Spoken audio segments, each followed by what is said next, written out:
Have you ever wondered what it would be like to borrow someone else's name just for a day?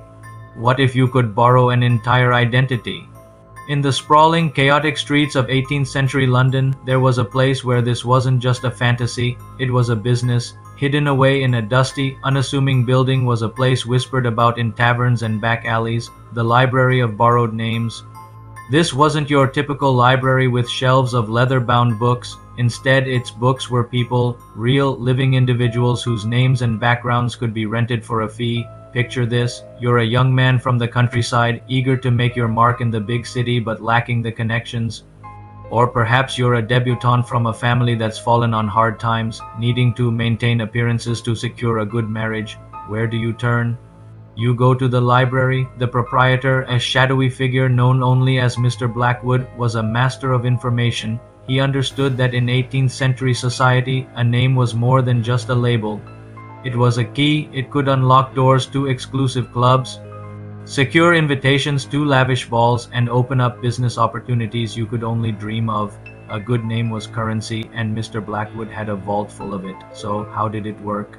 It was surprisingly simple, yet brilliantly complex. The library's collection consisted of identities, some real, some fabricated. You could borrow the name of a minor aristocrat who was conveniently traveling abroad.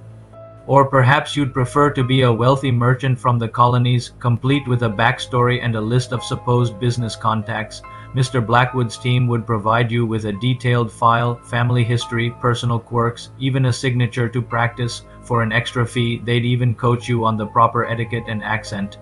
Let's take the case of Thomas, a struggling playwright. His plays were good, but no one in the theater world would give a commoner the time of day.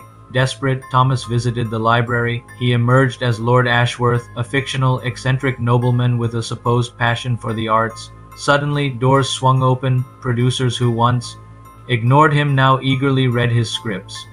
His play, once rejected, became the talk of the town, all because it was backed by a name that carried weight. But this service wasn't just for social climbers, it was also a lifeline for those in danger. Imagine being a political dissident, hunted by the authorities. The library could provide you with the identity of a simple baker or a dock worker, allowing you to melt into the city's crowds and escape capture. Or a woman fleeing a cruel husband could become a widow from a distant town, starting a new life free from fear. The library was a place of reinvention, a sanctuary for the desperate. The librarians who worked for Mr. Blackwood were a fascinating bunch.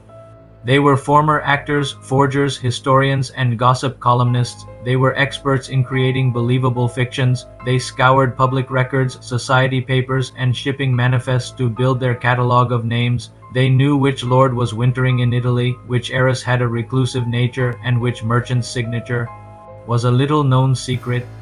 Their attention to detail was what made the entire operation possible. Of course, a business this risky came with its own set of dangers. A borrower might get too comfortable in their new skin, refusing to return the identity, or worse, they might be exposed. The consequences were severe. A public humiliation, debtor's prison, or even transportation to the colonies were all very real possibilities. The library had strict rules. One misstep, one slip of the tongue at a high society dinner, and the whole charade could come crashing down.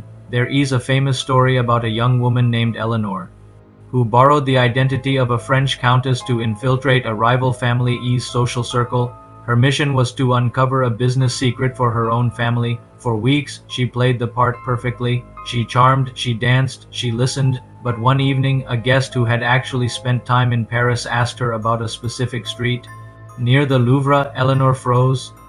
It was a tiny detail her file hadn't covered. Her hesitation was all it took. Whispers started, and by morning her borrowed world had evaporated. She was lucky to escape the city with her freedom. The library of borrowed names couldn't last forever. As London modernized in the 19th century, with the rise of formal policing and more rigorous record-keeping, the shadows Mr. Blackwood operated in began to shrink. The city's anonymity, once his greatest asset, was slowly being replaced by a new era of documentation and surveillance. No one knows for sure what happened to the library. Some say it simply faded away, its services no longer needed. Others whisper that Mr. Blackwood, ever the master of disguise, simply created one final identity for himself and vanished without a trace. Today, no official record of the library of borrowed names exists. It lives on only in folk tales, in hints found in old diaries, and in the margins of forgotten letters. It's a tantalizing piece of secret history, a reminder of a time when identity was fluid, and a person could be whoever they dared to be, even if only for a short while. It makes you wonder, in our own digital age of carefully curated online profiles, are we so different? We may not be renting names from a dusty old library, but we're all, in our own way, authors of our own stories, choosing which parts of ourselves to show the world. The library of borrowed names might be gone, but the desire to be someone else, to open a different door, is a story that never truly ends. Thanks for watching. If you enjoyed this journey into the hidden corners of history, don't forget to like this video and subscribe for more stories from the past. See you next time.